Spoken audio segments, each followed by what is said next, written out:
just a minute.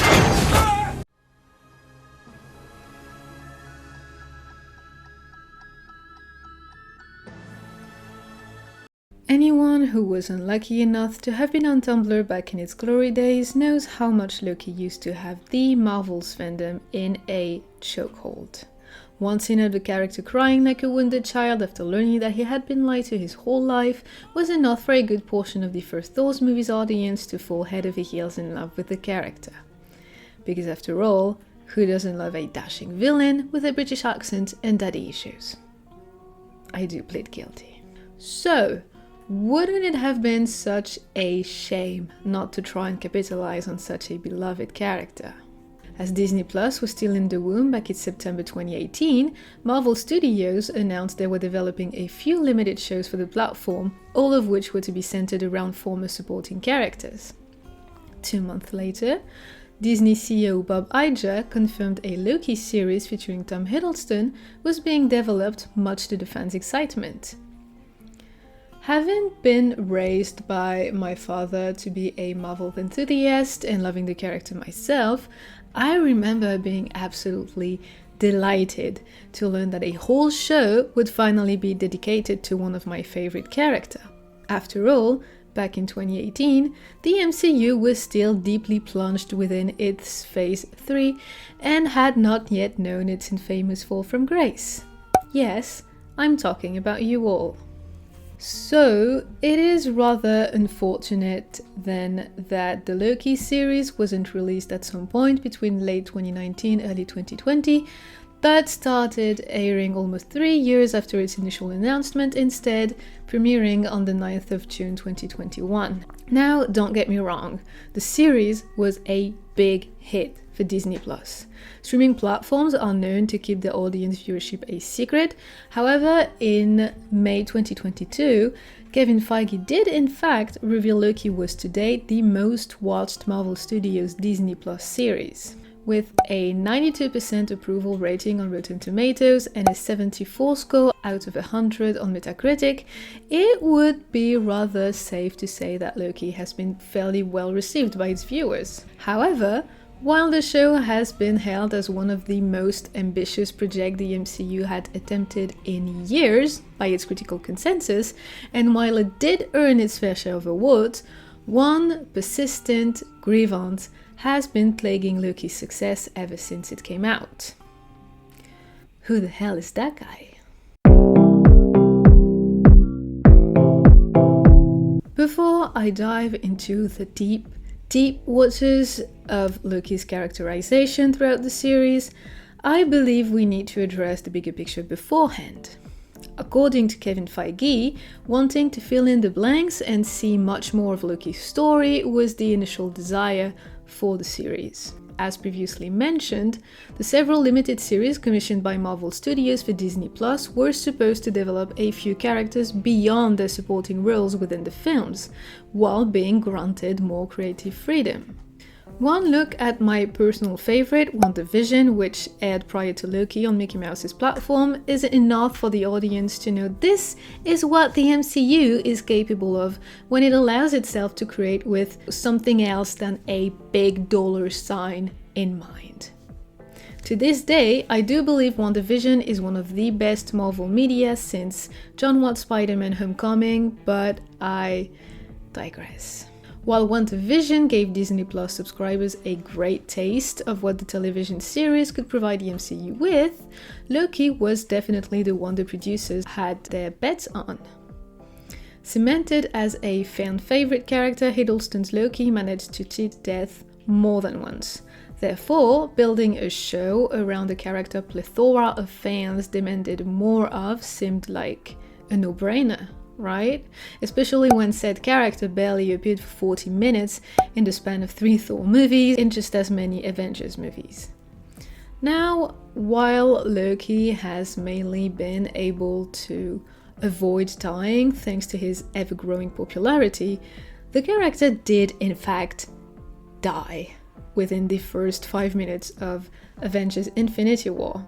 Hiddleston basically showed up on set one day to get choked by Josh Brolin and then walked away with an $8 million paycheck. So hard to see other people live your dreams. Now, since it would have been quite difficult to build a whole show around a dead character, Endgame does in fact feature a scene seeing the 2012 version of Loki escape with the Tesseract. Granted, that scene, which had been filmed in 2017, was not initially intended to set up the show, but the writers eventually settled on using it to kickstart a new story. Therefore, the Loki we get to see on the show isn't the one who went through his redemption arc. Instead, the Loki we get is what the series introduces us as a variant, i.e., an individual who branches away from the main timeline, creating an alternate string of events. Now on that account, it means the Loki we get to follow as an audience is the one we got in 2012's first Avengers movie, back when the dude was still a villain. So far so good, right? Wrong. Unlike WandaVision, Loki wasn't only ever meant to solely dive further into its titular character's psyche and backstories. Instead, the series had been conceived to introduce Marvel's fist-faced big bad that was a mouthful, He Who Remains, aka Kang the Conqueror. I guess it is somewhat funny in light of recent revelations how good Marvel has been with this casting choice, but that's a whole other subject. So, consequently, the writers had to write with the goal to link the whole thing back to the main events taking place within the movies. But what tends to happen when you sell something as a fun little side adventure before revealing it all leads back to the main chain of events it was emancipated from in the first place? Mistakes. Myriad of mistakes happen, and mainly continuity-related mistakes. If Loki wasn't supposed to grab the Tesseract when the Avengers go back in time in Endgame, which, remember, was apparently supposed to happen within the sacred timeline, otherwise the TVA would have shown up to prune good old Tony Stark, then it would mean everything that takes place in Endgame does, in fact, rely on Loki grabbing the Tesseract before vanishing into thin air, right? Because if Loki did not escape with the Mind Stone, then the Avengers would not have had to go further back in time to get a hold on an older version of the Tesseract. And if that did not happen, then Endgame's timeline would have been deeply altered, right?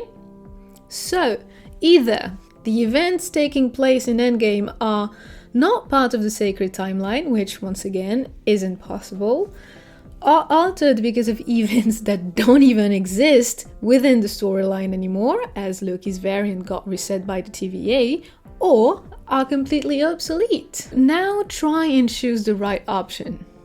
Oh, you can't? Well, that's because there aren't any. The whole premise of the Loki series is based on a plot hole. Now, because I was in a good mood when I started watching the show back in 2021, I could have let that slide. That hair length though? Unforgivable. Bad CGI isn't enough, we can't afford wigs now? Plot holes aside, it is no secret to anyone Marvel struggles with its own continuity.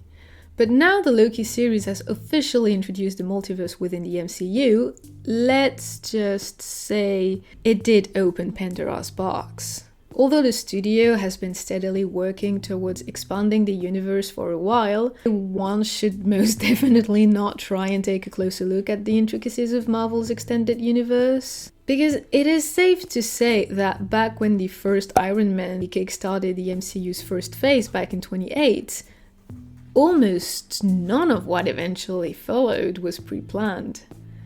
And as ambitious as some of Marvel's writers and executives might have been, they did, in fact, had to make things up as they went, even if it meant retconning what previously happened in the movies. Obviously, nothing about this is ideal, but one might argue sacrificing continuity every now and then has been a necessary evil on more than one occasion.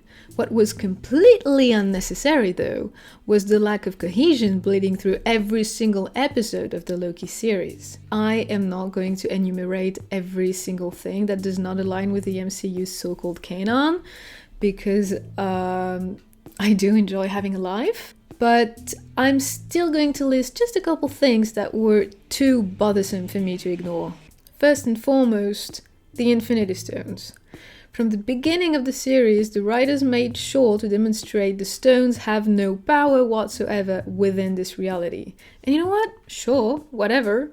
After having the stones be the most searched for artifacts in Avengers Infinity War and Endgame, I would argue rendering them useless was a clever-ish way of showing the audience this chapter was done for forever. However, it does not align with the way the stones have been shown to work before, and most importantly, it undermines every single use of them in previous movies, which includes this slightly bothering scene. Rules relative to the stones have been established prior only to be thrown out the windows just to rush closure. And the thing is, we do know because of Endgame the stones very much work from one reality to another, so why would not they work in this reality? Admittedly, one might argue the reason the stones don't work in the Loki series is because the TVA exists outside of the very reality the MCU has taken place so far. Why not? I'll let that slide. However, why on earth was that implied in such a stupid way? Sure, showing the stones being used as random paperweights were kind of fun, but just because they don't work within the TVA compound doesn't mean they stop working altogether, right? So why wouldn't Loki, who's been times and times and times again presented to the audience as a cunning, mischievous, quick-witted character, steal one of those, wait for Mobius to bring him outside the TVA, and then use said stone to escape? Freeing a bunch of goats was just too much fun, I guess. Loki! Loki! Go! Be free, my horn friends, be free! And then, of course, we got the TVA itself. Seeing it is literally what the series uses as both a plot device and a set to unroll the story, the TVA being an actual issue is pretty damn awkward, I'd say. Now, for those in need of a little reminder, the Time Variance Authority is an organization that exists outside of space and time, whatever that means, whose sole purpose is to monitor the so-called sacred timeline. At the beginning of the series, Loki, and by extension the audience, are led to believe the infamous timeline has been created by the Timekeepers, godlike space lizards who allegedly reorganized the multiverse into a single timeline after a multiversal war came close to annihilate basically anything that had ever happened. Now, it does sound just a tad despotic, doesn't it? Because how about free will, independence, one's own volition? How are we supposed to believe in the TVA and root for its mission when its main purpose implies not a single individual is the master of their own existence? Therefore, when Loki comes to discover in the 4th episode the Timekeepers were just a facade, it not only doesn't come off as a shock, it actually falls completely flat. Sure, the characters and the viewers had been lied to. Granted, something fishy was obviously going on. Whether bad writing was to blame or that plotline was specifically written to prompt the viewer's suspicions from the start, either way, I believe it's safe to say that as a viewer, you aren't exactly led to care for it. And it doesn't get better. The Loki series is boring. It's not that nothing happens per se, rather nothing truly interesting does. And that is coming from someone who doesn't even mind boring. I love the finale for revolving around characters sitting down and talking to each other, but it lacked stakes. And if you can't make your audience be engaged into the whole concept of the series, then you're not exactly off to a good start. But the Loki series was only ever supposed to explore Loki's characters. Who cares if the TVA solely stands as a narrative backdrop, you might ask, and technically you would not be wrong to do so. Which brings us to the Loki series' main problem. Loki.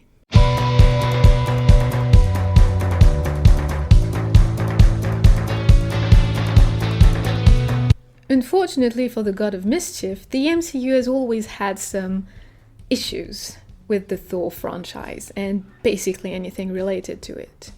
After 4 rather experimental movies, none of which seem to belong within the same universe, and just as many Avengers movies featuring the God of Thunder, the studio still seemed unable to provide Chris Hemsworth's character with any sense of cohesive personality, or personality at all, for that matter. Loki, however, did manage to get the better end of the deal, as most characters who start off as secondary characters do. I mean, just look at these two. I mean, before they inevitably got ruined when they got to become main characters, but that's a whole other topic.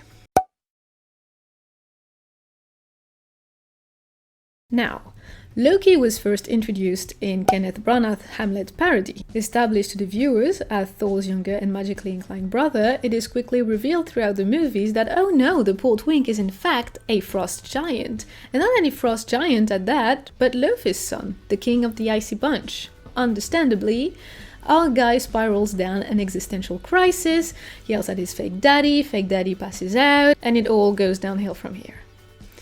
Now, let's not act as if Loki wasn't a little bitch way before he came to learn about his lineage. I mean, he did, after all, sabotage his brother's coronation by letting the warriors of Jotunheim attack Asgard in the first place, thus coercing Thor into seeking revenge, which eventually got him banned to Earth. So isn't he a little shitposter child? Obviously, none of that ended well, and the movie ends with Loki falling dramatically into the abyss of the ugliest green screen ever.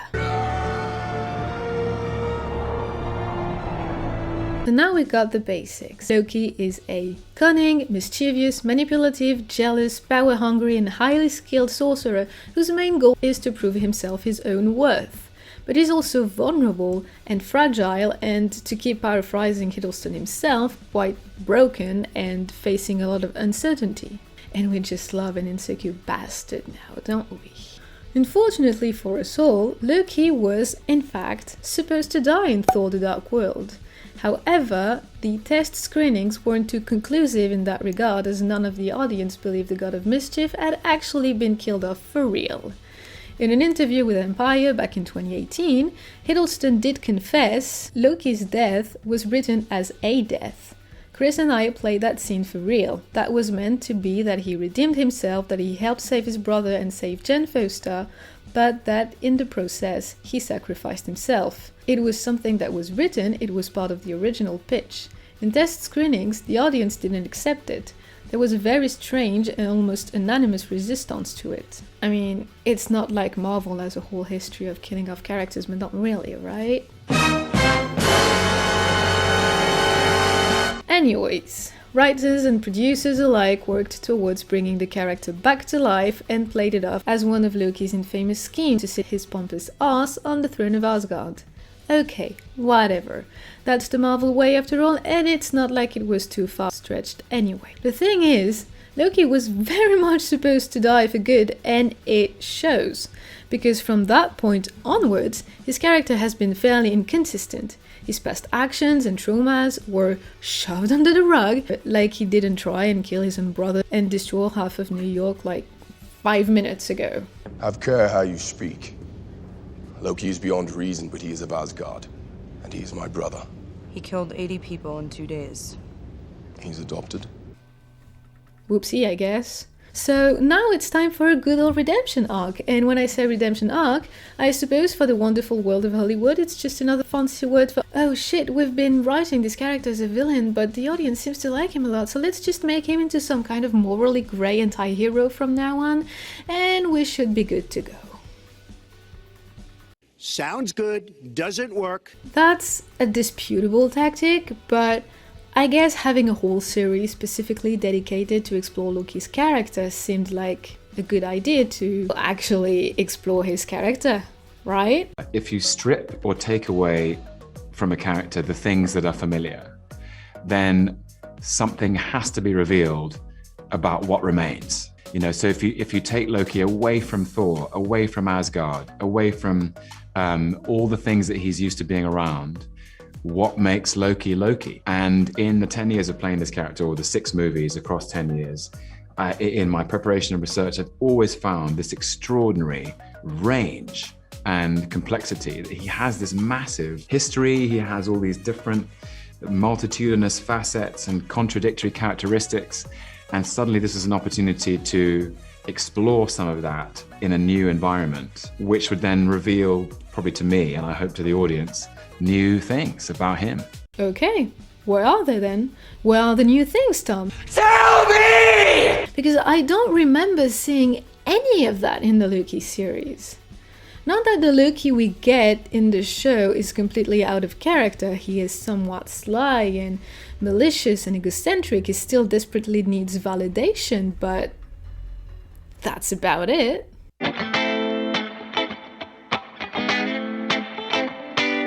In the same interviews with MTV News as aforementioned, Tom Hiddleston declared, I'm excited to explore his magical power. And I think that's something we've never really tapped into in a deep way in the MCU. So I knew we were gonna get into it. And apart from being, self-important and hubristic and puffed up and all those things, he can be in the comics highly skilled at magic, and we might get to see a bit more of that in the series.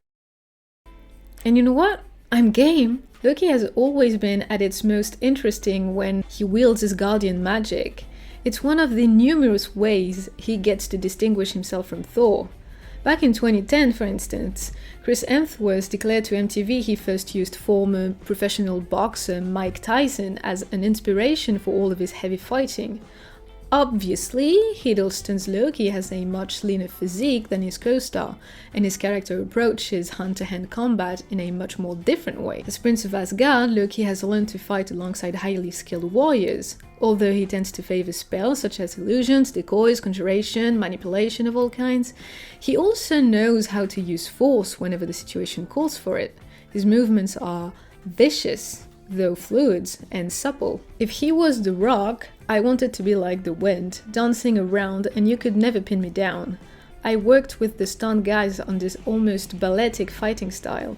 You throw a punch at Loki, but it's 10 steps ahead from you, and he wouldn't be there. Anyone who doubts Loki's strength should probably give the first Avengers movie a rewatch. Granted, the guy was under the influence of the scepter, we'll come to that later, but still, I want to make this clear to anyone who might have missed the memo for a reason or another, but he is a god. He is a god, for crying out loud, and much more depicted as one when he used to be written as a villain. Remember that scene when he invades the shield space and bodies the hell out of every single agent in the room despite being shot at with literal machine guns? Remember when he then subjugated and took complete control of Hawkeye's mind? Remember when he was, actually threatening? And now you're telling me that he gets beaten up by random nobodies out of the blue, all of whom are regular human at that, as it's been revealed in the 4th episode? Are we actually talking about the guy who got smashed left and right by the Hulk and got out of it with a few cuts and a joke?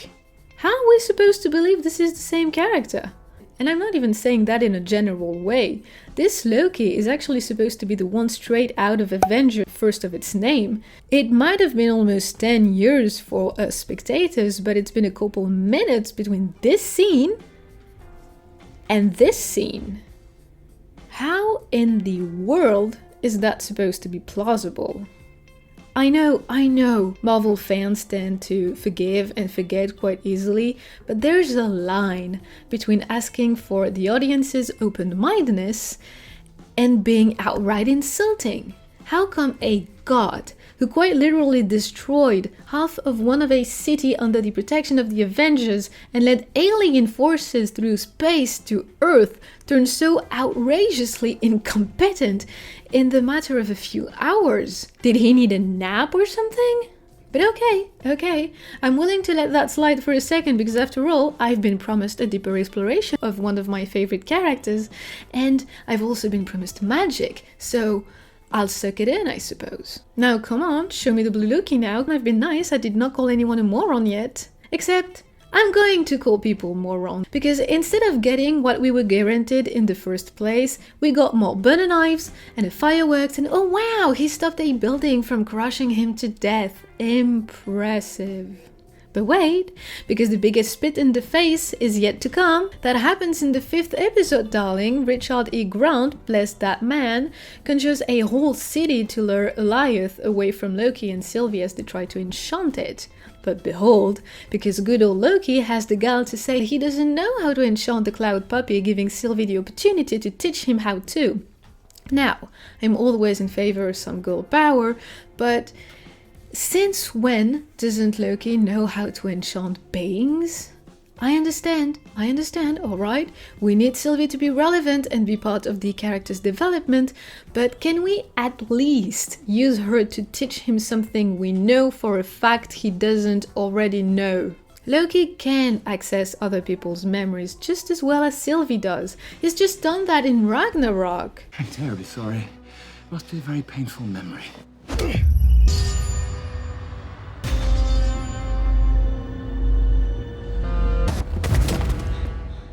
Sure, you can try and tell me, oh, but it's not the same Loki, this one's younger. He is a sorcerer. He knows how to read minds. He knows how to hypnotize people and access their minds and memories. Memories she can access through enchantment.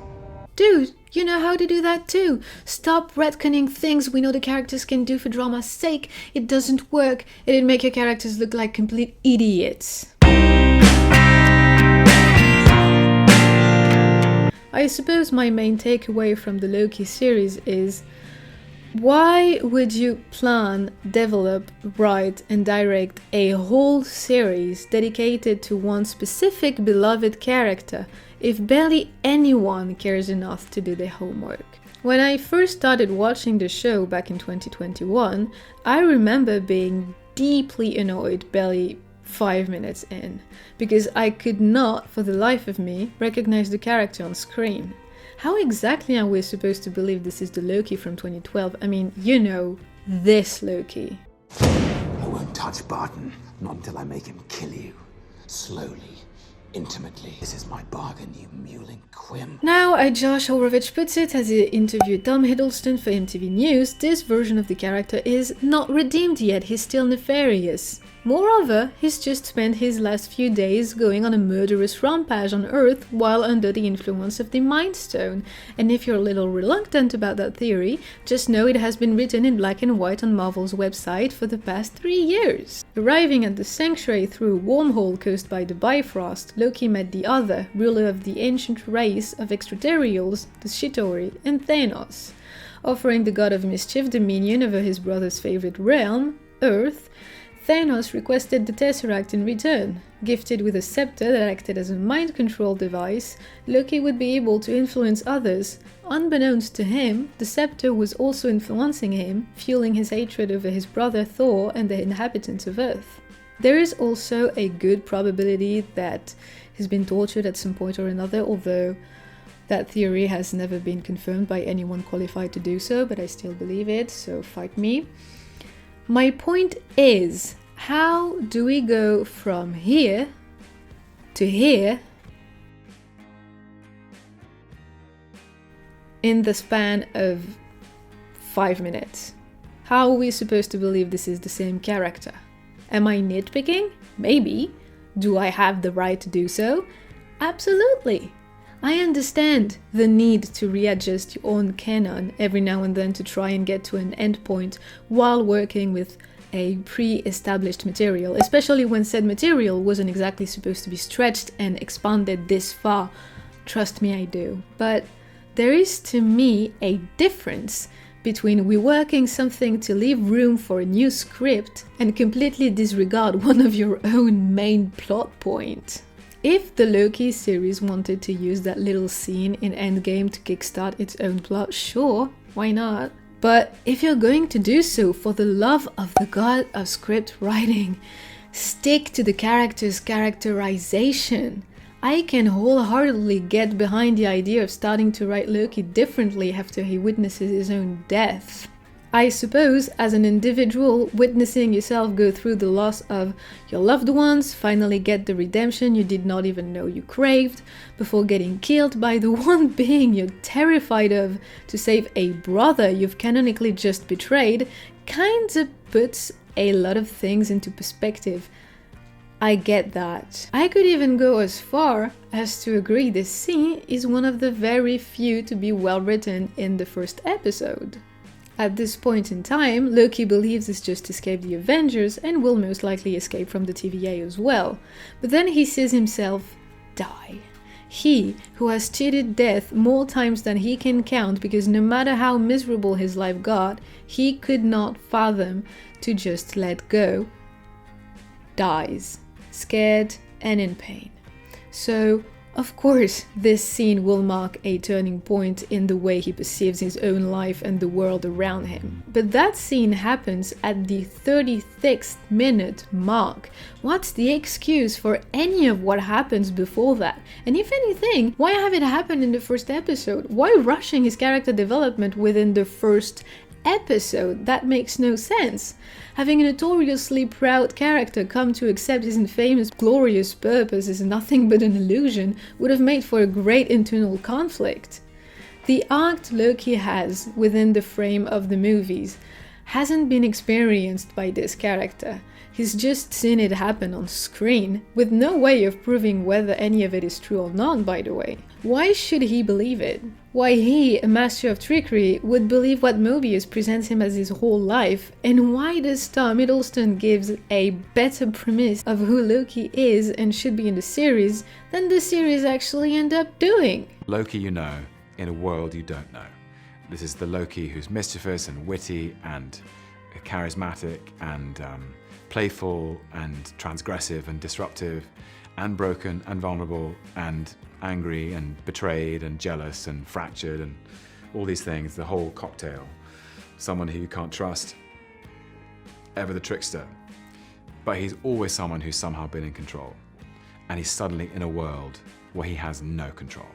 He's in a institution, a bureaucracy called the TVA, the Time Variance Authority. And they are an organization who have been tasked with the order of time. Reality unfolds as it should, according to its predetermined decisions. And Loki is a character who basically inhabits the idea of chaos. And he's up against a bureaucratic institution that inhabits the idea of order. And you put those two together, and that's where we start. So, therein lies the drama. So suddenly you strip Loki of all the familiar stuff. Asgard, Thor, green, gold, helmets, magic, it's all gone. And you put him in a world where he's out of his comfort zone and destabilized and completely confused. And I really enjoyed seeing how he's almost confronted with having to find a new way through. It seems to me the series has willfully forgotten who Loki is as a character for the sake of having him as a protagonist. He's ruthless, cruel, and doesn't shy away from using any means at his disposition to get what he wants. Does that make him more of an antagonist than a protagonist? Yeah. It's almost as if he's been introduced to the MCU as a villain. Funny, right? But now here he is, the hero of his own show, thrown into the unknown, told he's never had so much as free will his whole life, and showed that no matter how highly he thinks of himself, he's destined to die all the same. This should wreak chaos into his life, but it doesn't. Instead, we get a tearful speech and 5 more episodes of plethora of inconsistencies. I mean, call me annoying if you want, but Loki doesn't kneel. Kneel. Beg your pardon.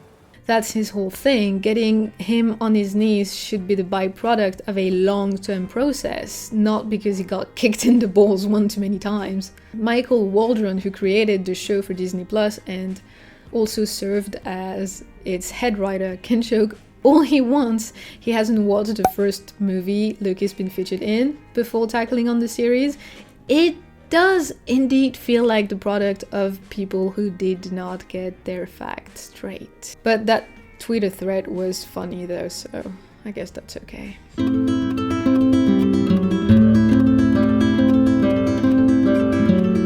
we take it that we know Rick and Morty writer's your showrunner, so is that indicative of the tone, that it's maybe a little more comedic than? Oh, there'll be humor in it for sure. Yeah. It's funny. I understand Loki's always had a somewhat comedic element to him, and as much as some people would like to only ever see him be portrayed as a sad puppy, he is in fact a little more complex than that. While he is a rather angsty character with his fair share of trauma and abandonment issues, he also happens to be, I don't know, the god of mischief.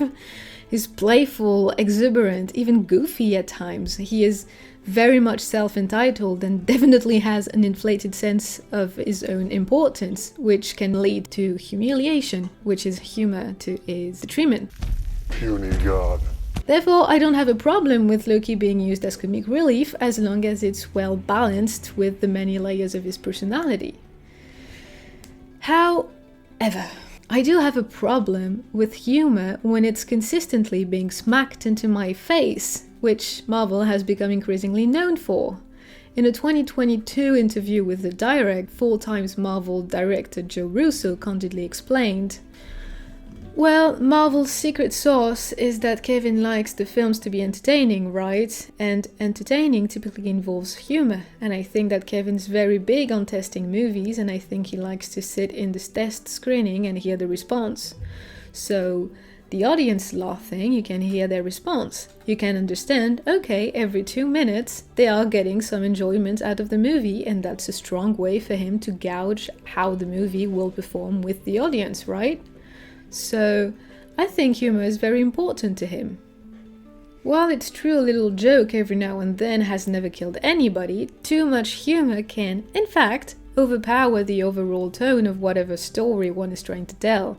Marvel's tendency to overstuff their movies with humor has been long criticized by the public, as it often happens at the expense of more dramatic moments and deflates any stakes that might have been raised. Humor overdose is the reason why it is so difficult to sit through the entirety of Avengers Age of Ultron, because there is such a thing as too many jokes, and most of them are ill-timed. Is that the best you can do? You had to ask. Now, when it comes to the Loki series, we as an audience are faced with a slightly different problem. While Age of Ultron was littered with unnecessary jokes to the point of overkill, none of them were made at the expense of the main character's competencies. Whereas in the show, most of the humor from the first episode is made at the expense of his abilities rather than his own hubris.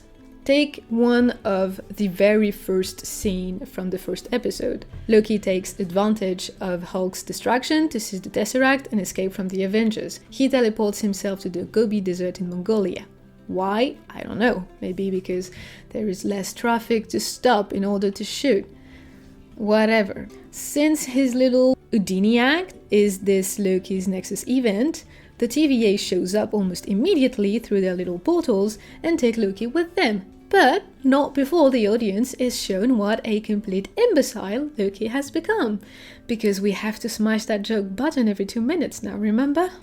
Loki has been times and times and times again sold to the audience as a cunning character capable of manipulating and outsmarting pretty much anyone. He's also a powerful being capable of wielding magic, conjuring illusions and butter knives to trick and maim his enemies. Yet, here he is, slapped in the face, and that's it. The OJ Avengers couldn't keep him in check for a whole movie, but the TVA officers can? Sure, let's just act like this Loki did not just nearly succeed in world dominion like few hours ago. I guess that's the problem when dealing with characters whose various abilities make them near invincible. The writers end up having to power them down to render conflict possible again. Does it make sense? No. Is it unavoidable? Not at this point, unless you pump up the threat and subsequent stakes. Is it a shame? Very much so. Did the show have to dumb Loki down in the process? Absolutely not. thing is, it's almost like the writers had to render Loki incompetent. Why? Because we can't have two skilled characters in the same show now, can we? One has to be lacking and inferior for the other one to shine, because God forbid both characters can be skilled at the same time. Now that would be way too much work.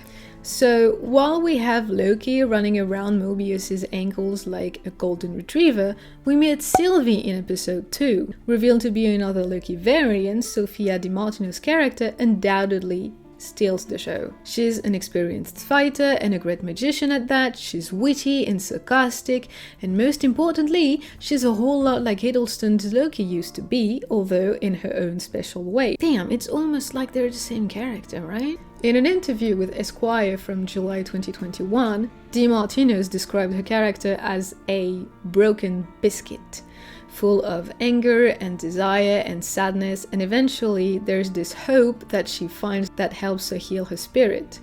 I really felt like having the opportunity to play a character who is funny but also wild and sad and confused and angry and vulnerable was the first time. She then compared her to another character she had portrayed in the show Flowers from 2016 to 2018. I guess Amy and Sylvie have similarities when I think about it. They have a sort of funny bravado that they use as a wall against anyone getting too close. But when it comes down, you see that they're scared, frightened, like all of us. A misfit who is just desperate to make a connection. Does that ring a bell? Maybe. I'm not gonna lie, I really liked Sylvie as a character. And I do believe the actress has really captured the essence of being a Loki without copy-pasting what Hiddleston had previously done as the god of mischief. But, just like anyone else, I wasn't too big on her budding romance with Loki. Not because it doesn't make sense, because it completely does. Loki may have an ego the size of Jupiter. Your savior is here! Did you miss me? But he also resents himself for a lot of things. I reckon having him fall for Sylvie was a somewhat clever-ish way of having him get to fall in love with himself. Through Sylvie, he finally got to see his own qualities at face value, and that's a little poetic in a sense. Granted, there are less unusual ways to convey self-love than falling for what is basically another version of oneself, which aforementioned head writer Michael Waldron did acknowledge to Marvel.com. That was one of the cruxes of my pitch for the series, that there was going to be a love story. We went back and forth for a little bit about, like, do we really want to have this guy fall in love with another version of himself? Is that too crazy? But in a series that to me is ultimately about self-love, self-reflection and forgiving yourself, it just felt right that that would be Loki's first real love story. And then Loki's series director Kate Herron then added, who's a better match for Loki than himself? The whole show is about identity, it's about him, and he is on a very different path, and he is on a very different journey. He sees things in Sylvie that he is like, oh, but I've been there, I know what you feel. But she's like, well, I don't feel that way. And I think that was the kind of fun thing about it. She is him, but she's not him. They've had such different experiences. So just from an identity perspective, it was interesting to dig into that. As we were cutting it together in the studio, everyone was, oh, this relationship is really cool, let's dig into that more. When we went back to filming, we added and tweaked script basically to emphasize it. While I am not so pressed when it comes to Loki and Sylvie's budding romance as some might have been, I do somewhat understand the backlash this decision has been met with. I would not go as far as to call their relationship self-cessed, which is a term that has been used to describe whatever the character had going on between them, but I get where some fans were coming from with this idea. But like I said, I'm not inherently opposed to it, because once again, it does make sense for Loki to fall for an alternate version of himself. Tom Hiddleston said so in the same interview as Waldron and Herron. Loki's relationship with himself has never been too healthy. He does feel misunderstood and like everyone looks down on him. He craves respect and validation. Therefore, is it so surprising that when he finally meets someone who not only understands him, but whom he can let himself feel close to and vulnerable with, he falls for them? Not really, no. And then we have fans who have criticized the show for not portraying Loki as gender fluid and bisexual like he is in the comics, which is definitely something that I can get behind as well. I too would have loved to see some actual queer representation for once, instead of a little punchline followed by a tweet from the director. But it's Disney, the very same studio who has introduced their first gay character 4 or 5 times already.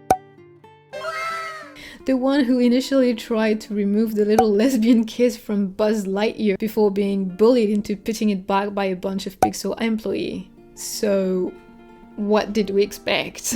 Now, I do admit that I think it would have been a much better call to explore their love for each other in a more platonic way. For one, because it would have made the whole getting to love yourself narrative a lot more powerful. And also because I am a little sick and tired of media pushing romance whenever 2 characters of the opposite gender find themselves breathing the same air. While I don't inherently hate the romance between Loki and Sylvie, I very much don't think it was too necessary for the story. I'm also not the biggest fan of the way the relationship has been brought up by the series. It felt to me very much rushed, if not forced. Sure, Hiddleston and DiMartino have good chemistry, thank God, but can we remind Hollywood that the show don't tell rule is a good one? Because as soon as it is made obvious the show would go down the romance tangent, other characters kept teasing Loki about how much he liked Sylvie to reinforce the idea into the viewer's mind instead of, oh, I don't know, actually try and develop it in a more natural and organic way. Did anyone forget subtlety was a thing? Why not make good of the actors' chemistry and build up tension while they desperately pine for each other? Especially since we know Loki as a character isn't big on telling the truth and addressing his feelings. In this regard, I do think the finale is one of the few things that actually do justice to who Loki is and also who he has grown into. Seeing Sylvie betray him, as Lokis do, right after he was trying to convince her not to do something instead of manipulating her like he would have done a few episodes prior, was to me proof of good writing, for once. Loki series isn't a bad one per se. I would argue it isn't exactly a good one either, but that's a whole other debate, and to be honest, I don't want to go near it.